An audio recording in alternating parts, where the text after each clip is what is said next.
Do you wish somebody wrote down the recipe for your parenting challenges?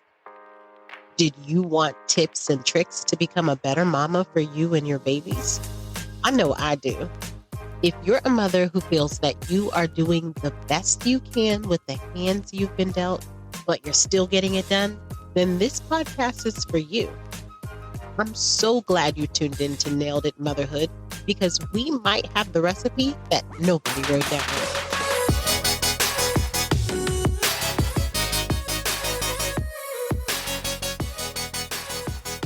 Welcome back to another exciting episode of Nailed It Motherhood podcast. I am your host with the most, Tamara Eldridge. Here, we keep it real because parenting does not come with a manual, but it does come with stories. This is the space where everyday moms, dads, and caregivers pull back the curtain and they share their wins, they share their struggles, and those what the heck just happened moments. I'm raising my hand because that's me most of the time. So grab your coffee or your cold cup, maybe your wine, whatever it is, and let's get into another honest, heartfelt conversation that just might help you feel a little less alone on this wild ride called parenthood. Parents, I have a question for you. Do you ever feel like dinner time is just one more thing on your never-ending to-do list? What if it could actually feel easy, even enjoyable? Well, today's guest is a chef, a dietitian, and a mom who's learned firsthand how to make mealtime work for a busy, growing family. She's here to share her personal parenting journey, along with the expert tips for feeding picky eaters, planning ahead, and making meals something to look forward to. Get ready for some inspiring and practical advice to help you walk into the week feeling prepped, confident, and excited for dinner. Mamas, papas, and the village, please welcome Mrs. Allison Schaaf. Hey. Hi, I'm excited to be here today. Thank you so much for joining us. As listeners don't know, but I would like to share, we are not familiar with each other, but we just met through the podcast, and you have so many gems to share with us today. So before we get started, can you just share a little bit about who you are as a parent? Yeah, so I am a mom to 4 little ones now. I have 3 boys and then a little girl who's very young, so a little baby. And I'm excited today to share a little bit more about my story to becoming a mom and building a family. I've encountered a lot of hurdles, but it's also, it's been very beautiful the way it's all turned out, but just not how I would have predicted. Thank you so much for that introduction. I'm excited to learn about your house of 4 babies walking around, probably taking up all your time and all your space and, in your bubble. But I'm very excited to hear your story because I know that this is something that you've really wanted. But before we do jump into learning a little more about you, we are going to do our episodic tradition, our Tavi Tale piece. So today's Tavi Tale is just a little bit of awe of my daughter. So my daughter is 5 years old and she is a talker. And, a lot of people are like, that just means she's intelligent and she's inquisitive. And yes, all of those things she is. But one of the things that really just makes me sit back and say, wow, my child is going to really go far is her desire and her yearning to learn different languages.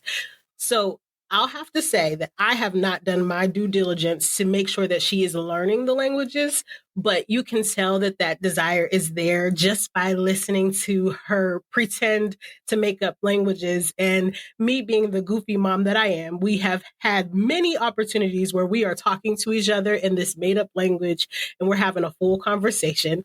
And my boyfriend just kind of looks at us like, just talk normal because he doesn't actually understand what we're saying. Guess what? We don't either. But this is something that I really like and pushing her to do. And I'm really about to put her into like Duolingo so that she can start picking up different languages. I think that her goal is to learn Spanish.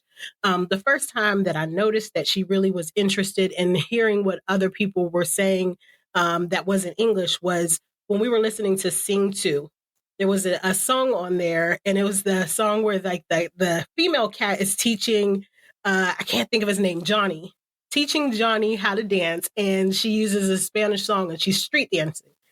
So Tavia was really interested in the song, and she was like, Mom, I don't know what they're saying. And I said, because they're speaking in a different language.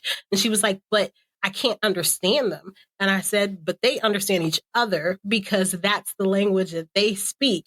It's just like you and I speaking English. And if we were to go to a different country, people might not understand what we're saying because we speak English to each other, but we have a common language. But if you are interested in learning other languages, we can figure that out. So that became one of her favorite songs. After that, like she's singing some songs in chorus where she's speaking some Spanish. I think it's bate chocolate, and she's counting in Spanish, and she's just really obsessed. So this is now my accountability by sharing this with the public that I have to go ahead and download that app and let my baby learn these languages. I know that this is that age where they're geniuses. Mm-hmm. So teach her now, and it will become so natural to her when she's older. And so that's what I think I'm going to do. As soon as we get off, I'm going to download the apps. Thank you, Allison, for holding me accountable. And thank you for listening to my Tavi Tale. Oh, that's so sweet.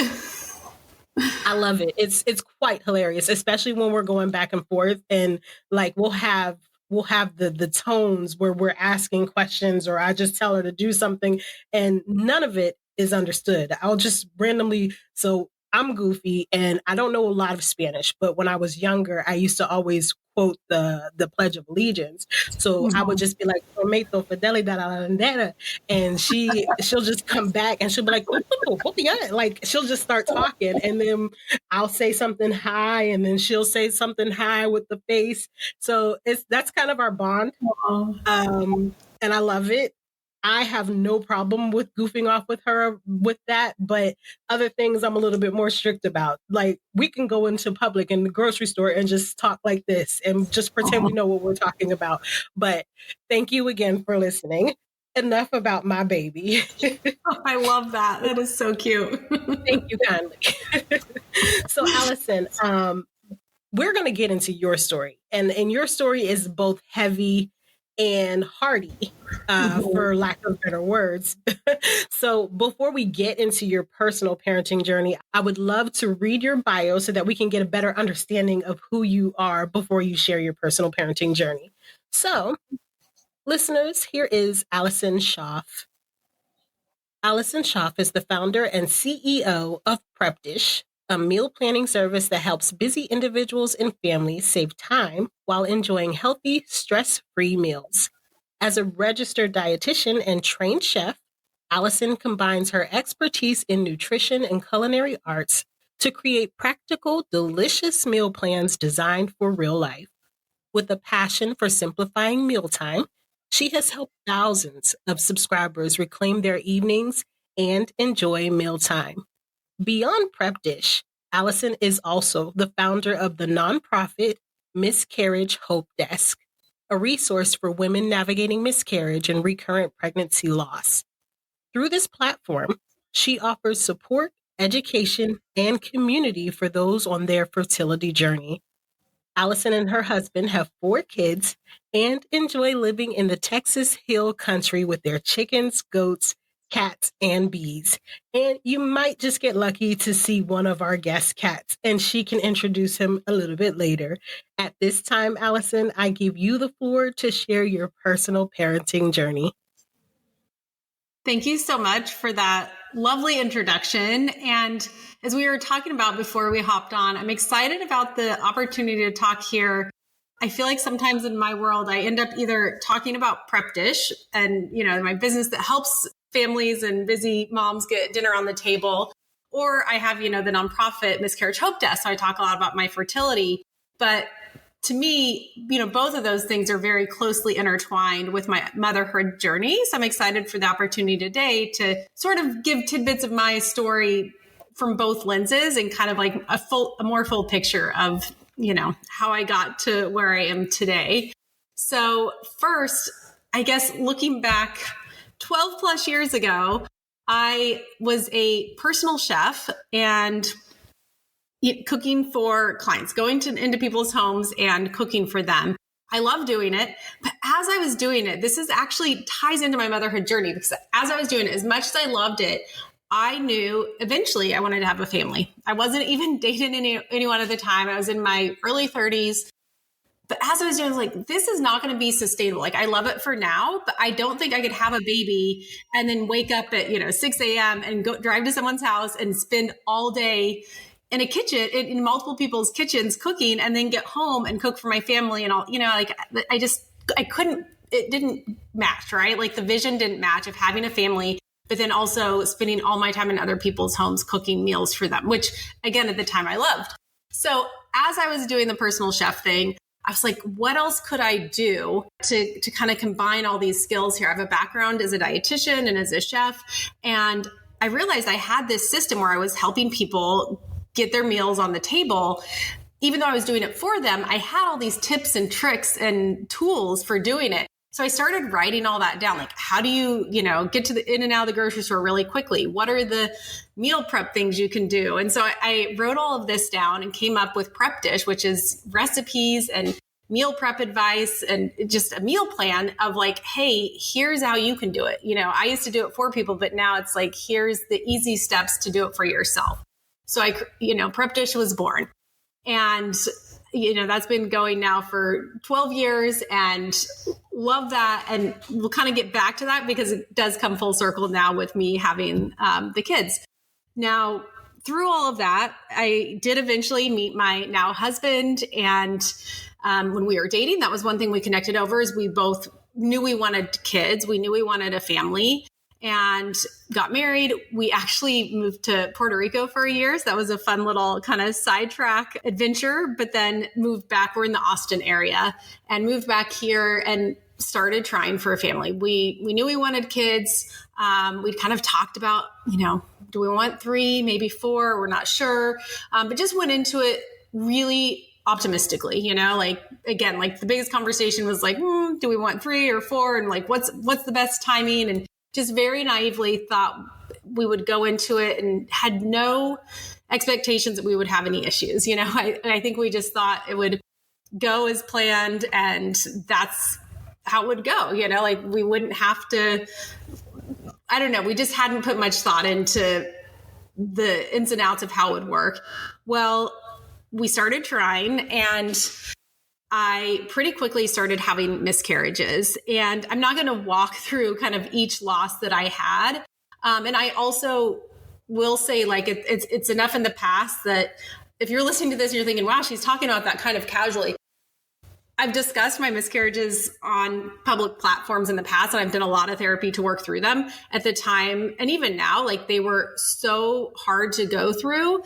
And in going through it, became very passionate about sharing more of my story so other women wouldn't feel alone. Because as I started having 2, 3, 4 miscarriages, I was in shock because I didn't even know that was within the realm of possibilities. I think leading up to that, I'd had a handful of friends that had mentioned having a miscarriage, but I wasn't that familiar with having one, and certainly didn't know anyone that had had 3 or 4. And so as I kept having these losses, it was, devastation after devastation of going through this. And it really took a toll on me. And that was something where eventually, when I'd sit down with my husband, I'm like, okay, right now is not the time, but eventually I need to put together some sort of resource to help other couples that are struggling with this and help them know that they're not alone, because I did start hearing stories of other women who had gone through it, but I had to really seek those out. They were not easy to find.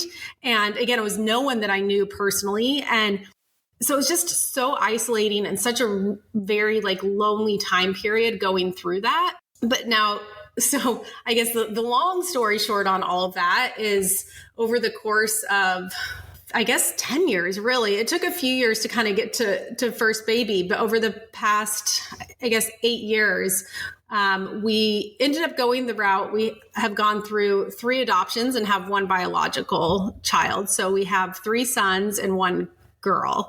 And again, it was kind of riddled with, I think leading up. So the first one, we went the path of adoption. For the second one, he was biological. I thought after him, I would try for another biological child, end up having another miscarriage. So that was my final one. And then after that, we decided we weren't going to try anymore and just started going the path of adoption. The interesting thing about adoption is sometimes in the fertility world, I think people look at it as like, well, especially if it's coming from a doctor, oh, well, you could just adopt. And then people say, oh, it's not the same thing. And I agree to all of that. And one thing that is interesting is my husband and I, as we were dating, adoption is something we talked about.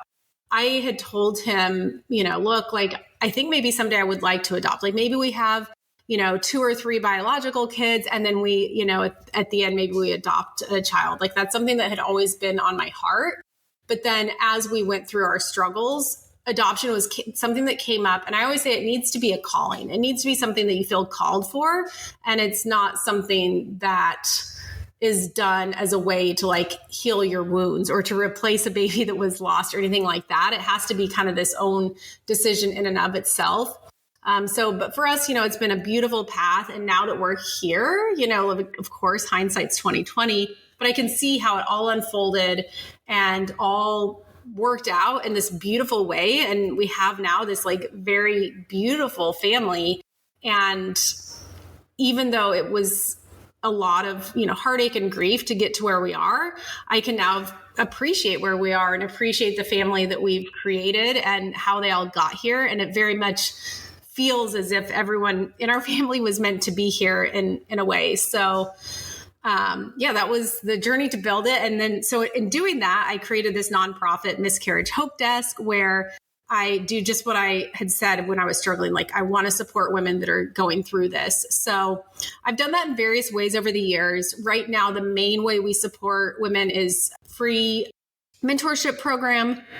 We have articles and resources on our website. I do a weekly Substack newsletter. I'm actually writing a memoir that outlines my process my journey I went through to build a family. So that'll be a piece of that as well. And then I know I said at the beginning that I would come full circle with Prep Dish, and it's been interesting because Prep Dish has been something that I've continued to run. I have a team of, that helps me in putting that all together, but it's still up and running. And it's really cool to see that business come full circle, because when I created it, I knew there was an audience for it. I knew who I was creating these meal plans for.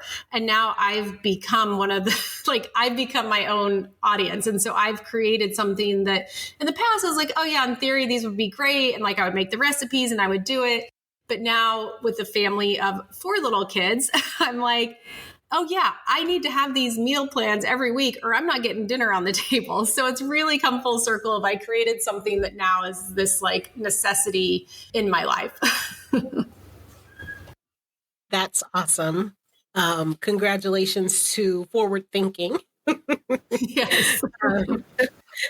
I'm actually curious. You said you have animals. Are any of your animals contributing to the table as far as like eggs or anything like that? Yes, we do get eggs from the chickens and honey from the bees.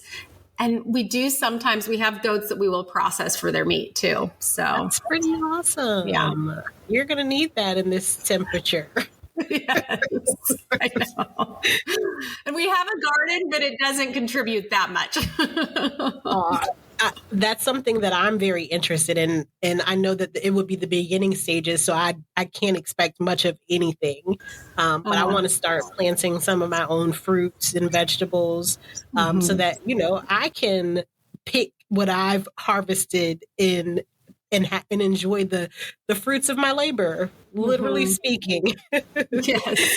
Thank you for sharing your story. It's a very powerful story, and you said it so succinctly. I was expecting so much longer, but I had some very, very good questions. I know. I found with the fertility journey, because I have talked about on other platforms, like I said, just with my work through Miscarriage Hope Desk, it can go one of 2 ways. Either I go really into the details and then it's just like it's an hour long, or I just have to share it very brief and then like wait for the questions. And I'm fine with either. But if I go into it, it's like really hard to rein it in. So I'm happy to answer questions. It is all good. All good. So I guess let's start with the miscarriage journey. We've talked already before we started recording about how critical this conversation really is, and you learned that yourself. Yep. Did you find that when you did start sharing your journey that you knew people that also experienced that, but they never shared it because it was kind of a taboo topic? Yes, for sure. It's interesting the people that will mention it, especially generations above our generation, because back then it wasn't talked about. That's actually an interesting thing, even with the Miscarriage Hope Desk content, is it doesn't just attract, someone going through it right now. Sometimes we'll have someone that's like, oh, my mom loves following you because they went through it years ago, never had a chance to process that grief. And if you don't take a chance to do that, it does always stick with you, but it's important to process it and talk about it with someone.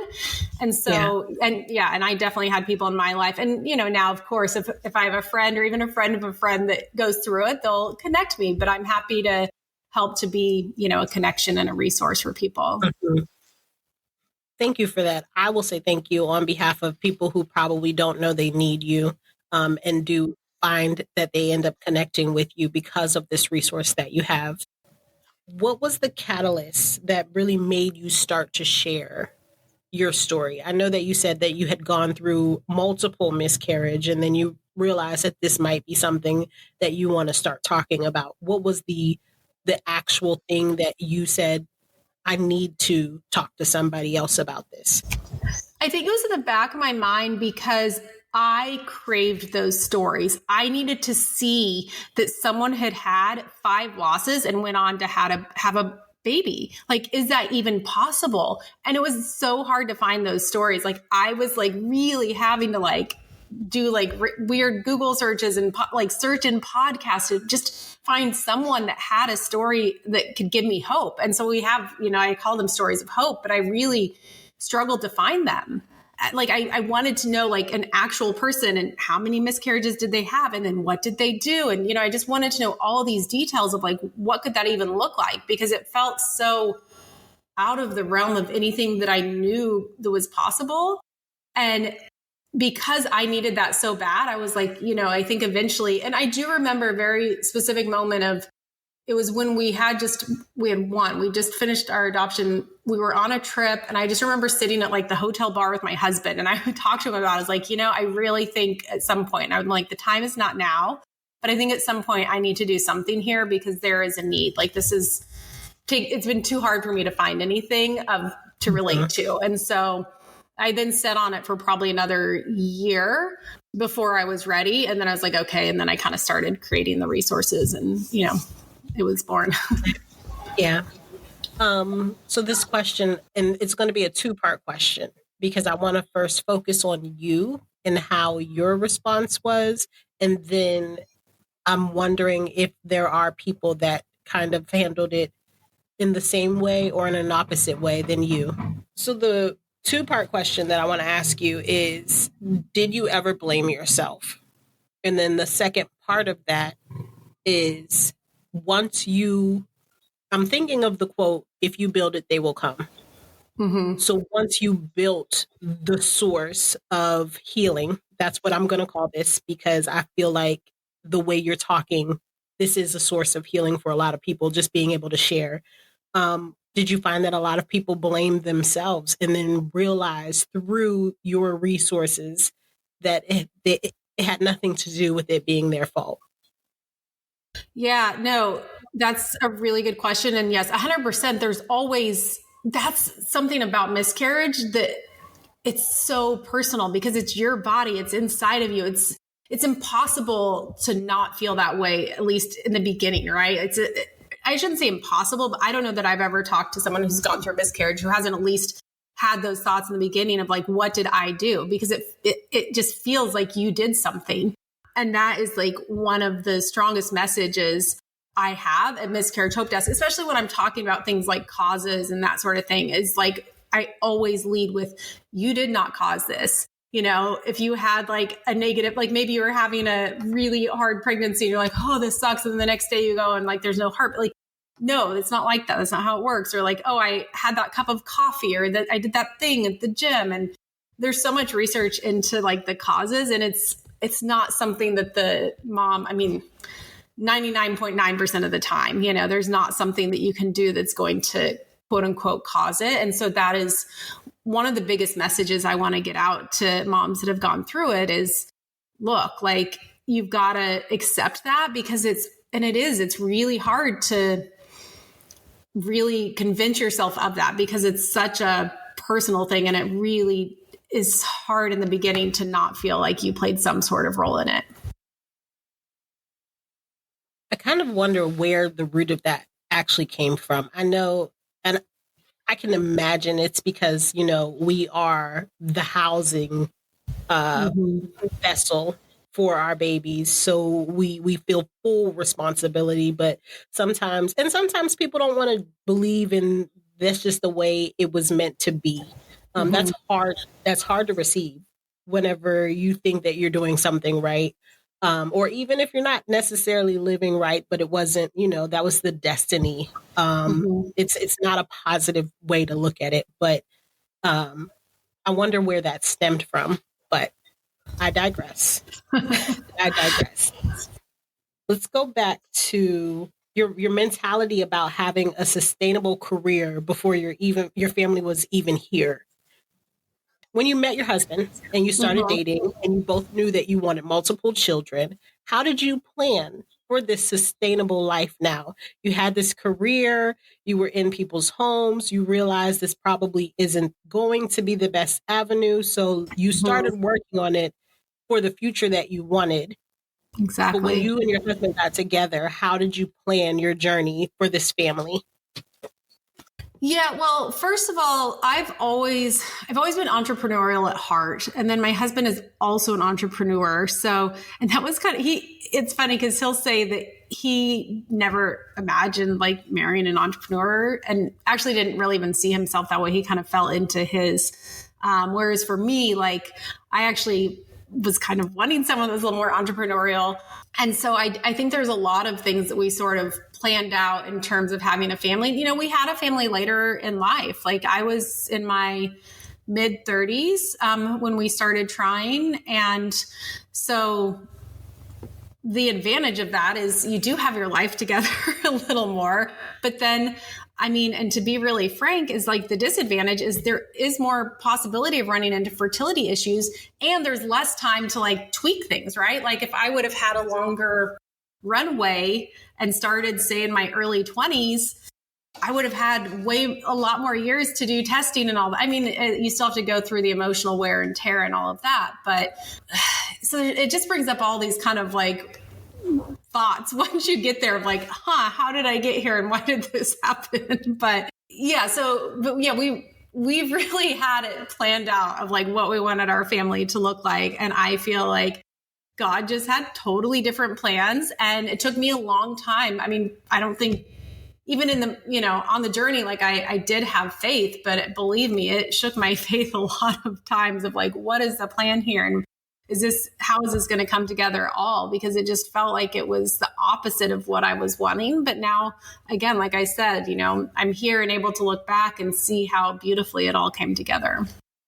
I like to hear you talk about whenever you and your husband were planning, you had talked about both ways. You've talked about biological, natural birth, and you also talked about adopting. So when you really think about it and you're able to sit back today and look over how your journey progressed, you can truly say that is an answered prayer. However it came, this is what you talked about 3 or 4 kids. Right now you have your 4th child. This is an amazing answered prayer. I think that's what faith sometimes is. It is the up and the down. But that little bit of hope that we're still holding on to is what really keeps us. And I love that for you. I love that you do have this family.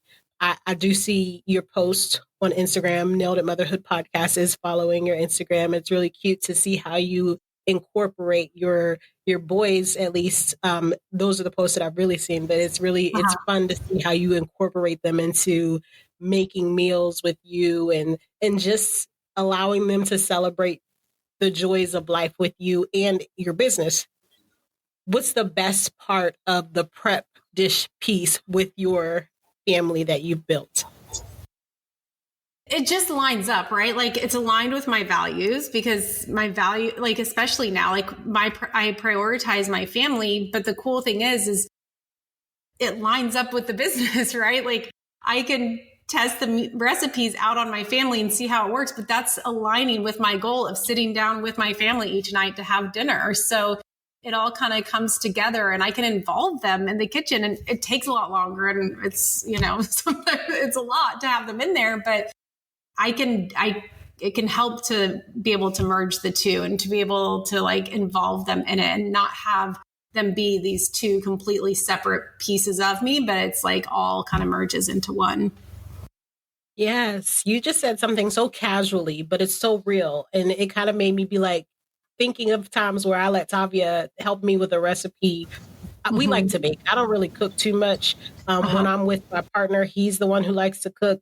So I'm very basic with the meals, but we like to bake. So there are times where I want her with me. I want her to bake, but she asks so many questions and she wants to do this and she wants to do that. And some things I'm just like, no, just wait.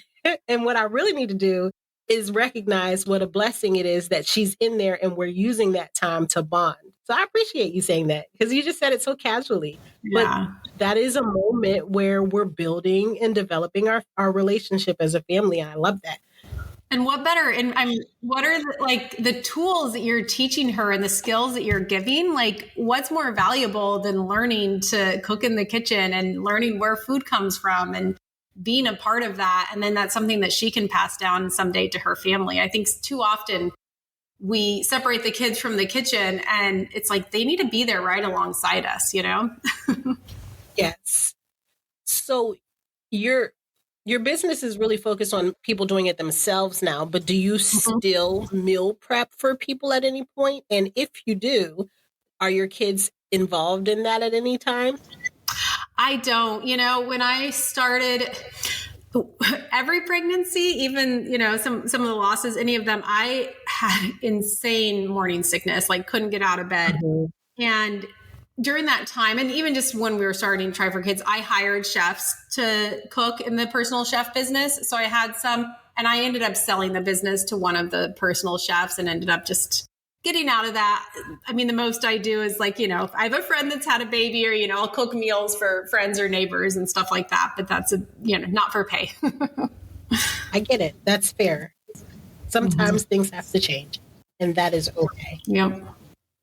You said something when you were talking about adoption, and you said that it needs to be a calling and not something done to heal your wounds. That was such a powerful statement.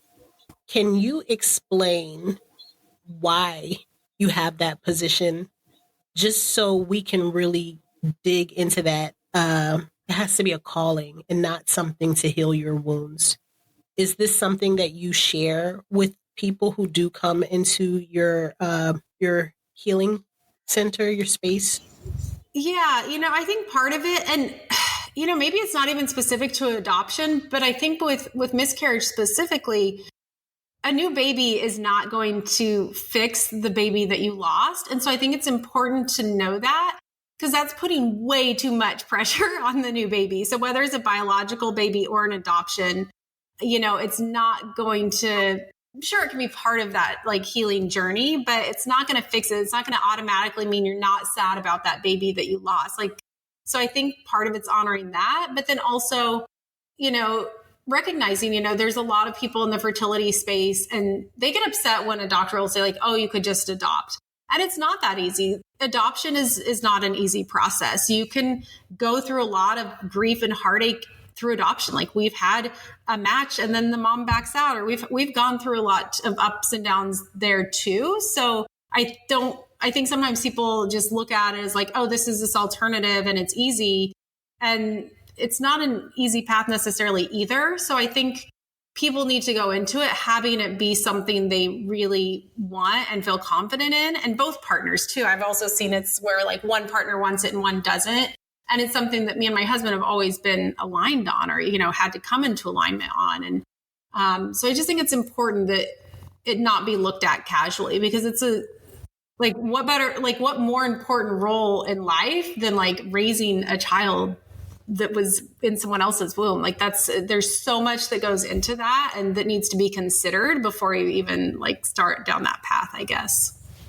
Yeah, I applaud that. I like the way that you are thinking about that. And I felt like that quote was really profound, but I felt like getting to that quote was just as important to understand why you would say that, because we can misinterpret what you said in any way without your delivery of what the process was. So I really felt that was important. It's very profound. Let's go to a little bit lighter topic with your podcast. So not only do you have the miscarriage resource, you have Prep Dish, but you also have a podcast called Meal Prep Monday. So my fellow podcaster, can you tell us what that's about and draw us in so we can follow and listen? Yeah, so in the beginning, it was meal prep and meal planning. They are short episodes, 10 to 15 minutes. Almost 99% of them are solo episodes. Every now and then I'll have a guest, but it's mainly solo episodes.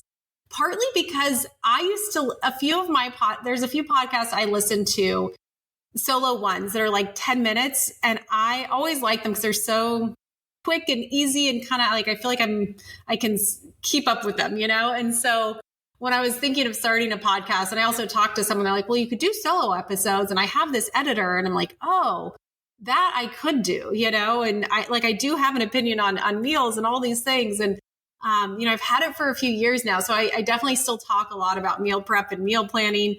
But over the years, it's just me. So I'll add in things that I'm passionate about, whether it's family and, getting kids in the kitchen, or raising chickens, or travel, or, just different things that I'm working on in my life, because I know that a lot of my, ideal client is very similar to me. Again, like I'm my customer at Prep Dish. So I definitely go off topic and have fun with it too.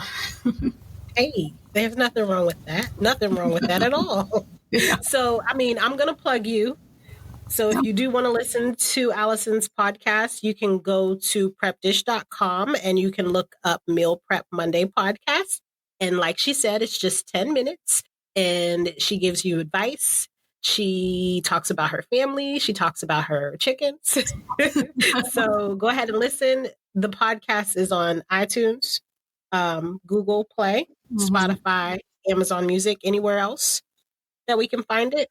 I think it's on most of the podcast apps. Yeah, I don't know all the list. I don't know the list off the top of my head. Yeah. Just search it. Yes. Look it up. Meal Prep Monday. Yes. Thank you so much. And then my last question, just because I'm nosy, and that is why I am a podcast host. How many meals do you typically prep? Do you do all three? Do you just do dinner? Do you do lunch as well? So with Prep Dish, we have different plans. So me personally, I tend to just do dinners, but my little trick is I often double or triple my dinner portion size and use the leftovers from dinner for lunch. So technically I'm doing dinner and lunch all in one. There you go. That's the best way to do it. So I typically only do meal preps whenever I'm trying to lose weight, and I should be on that journey yesterday. So that will be coming up, and I might just go ahead and have to use prepdish.com. So thank you for that resource. But it is now time for tea time. Tea time. Tea time. So tea time is a game of rapid fire. I've come up with a bunch of questions, which you've seen my bucket. Some of them are deep. Some of them are just for fun. You're not going to get many deep, don't you worry. But in this game, Allison will have 3 minutes to answer as many questions as she can and give us just a little bit more insight into who she is. So I usually have this up and I'm working on it while I say the intro. But for now, I'm going to put 3 minutes on the clock. I'm going to get my questions. Allison, are you ready for tea time? I'm ready. Yes, you sound ready. I'm ready for your responses. Let's get started. The first question: which emoji do you use the most? Probably a tie between the laugh crying one and then like the melting one. Yes, that one. What is the last TV show or movie you binge watched? I'm in the middle of Vanderpump Rules for the very first time. I just started it. You'll have to tell me about that. Okay. I have not heard of that one. It's an older one. Okay. What's the most ridiculous fear you ever had? I would say most of my past fears, and I can't think of what, but I feel like any fear, because like once you overcome it, it's less of a fear. Like I used to really be afraid of snakes, and I'm not as afraid of them. So it almost feels ridiculous, like how scared of them I was in the past, because I've not completely overcome it, but I'm a lot better. I've worked on it. That's great progress. Yes. We like progress. And some things you should be afraid of. So there's some of them I are, but I've learned which ones to be afraid of. That's the key. There you go. There you go. What pet peeve will you never get over? Clear kitchen counters. I want my kitchen counters to be clean at the end of the night. What's your dream vacation spot? Oh boy, I have a lot of them, but right now I would, Greece. I want to go on a yacht in Greece for my 40th birthday. A few years delayed, but it's still happening. However you see fit, it's going to happen. Name one book, podcast, or resource that's changed your perspective. Oh gosh. So many books. I read so many books and they all change my perspective. I'll do a kid one since this is like a motherhood. Hold on to your kids. I feel like that one really shifted my perspective on kids in the early years and the importance of spending time with their parents and that being all that really matters. Yeah. I'll have to check that out. That sounds like a good one. What's your hidden talent? Hidden talent. Oh, I know one. I can rap, but only if I've had a few drinks and I'm with like very close girlfriends. Very specific situation, but yes, it happens from time to time. That's awesome. Morning person or night owl? I'm 100% morning person. Last question. What is your guilty pleasure? Back to the Vanderpump Rules. I don't watch much TV, but when I do, it's like reality TV and like the worst of the worst. It's like embarrassing the TV shows I watch. I'm not going to lie. I'm right with you on that. I hate them, but they're so bad that they're so good. So exactly. Yes, that is one of my guilty pleasures. Thank you for playing. I thoroughly enjoyed your answers. And like I said, there are some things that now I have to go back and pick up, like hold on to your child. So again, I want to thank you for being on the show. And I want to give you the floor again so that you can share any inspiration or motivational words that you have for our listeners, whether they be mamas, papas, or caretakers. Gosh, I guess I would say that motherhood, it may not always look like, I mean, it's never going to look like you imagined, right? Let's be real. It's not going to look like you imagined. But I think if you can get past that and just learn to embrace it and love it for what it is, it's the most beautiful thing ever, honestly. And I'm really, feel very blessed to be where I am.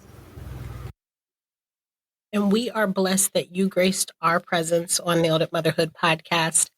You had a pretty tough topic to talk about, but then you also had a nice, helpful topic for us to really dig into and support your business. So I do hope that our listeners check you out on prepdish.com. And I took your shine. So my next question was going to be, what's next for you and how can listeners connect with you? Oh boy. So what's next for me? Like I said, I am working on a memoir. I've been working on it for a year and a half, 2 years, but I think in the next year or so it will be published, or maybe a year and a half. I don't know. It will be at some point, but that's what's next is the memoir. And Prep Dish, at Prep Dish is a great place. I also set up a 2-week free trial for your listeners at prepdish.com/nailed it. So if they want to go there, they can try it out, 14 days free. So I have that. And Miscarriage Hope Desk has an Instagram account at Miscarriage Hope Desk, as well as a Substack. So they can find us there for Miscarriage Hope Desk. Awesome. Thank you. Let me make sure I have it right. I just want to put it up there. Oh, perfect. Prepdish.com. There's no comma in there. Let me redo this. There's no C. I typed a little too fast. Prepdish.com/nailed it. Yes. Thank you, Allison, for sharing our 2-week trial with our listeners. I will be included in that. Anybody else who wants to go ahead and grab onto that, make sure you take advantage of a free 2-week trial. But I'll make sure that our listeners get this link. And then I just have a couple more questions that I ask all of my guests. The first being, is parenting hard? Yeah. Yep. Yes. But are they still standing? They are, yes. Yay. So what would you like to proudly tell our guests today? This mama is nailing it. Yay. Nailed it. Congratulations, Mama. You are nailing it. If you like this episode and you want to hear more personal parenting stories, please subscribe to our social media, Nailed It Motherhood Podcast on Instagram, Facebook, and YouTube. And don't forget to follow us on your favorite podcast platform. We also have a website, naileditmotherhood.com, for your one-stop shop about our podcast, and hopefully a Nailed It online store coming soon where we can shout out, "This mama is nailing it." Don't forget, you can be a guest on the podcast too by completing a guest application. The link is in the comments. We welcome your questions, comments, and ideas, and we certainly hope to keep this conversation going. Until next time, keep on doing what it is you do. Bye. You're listening to Nailed It Motherhood Podcast.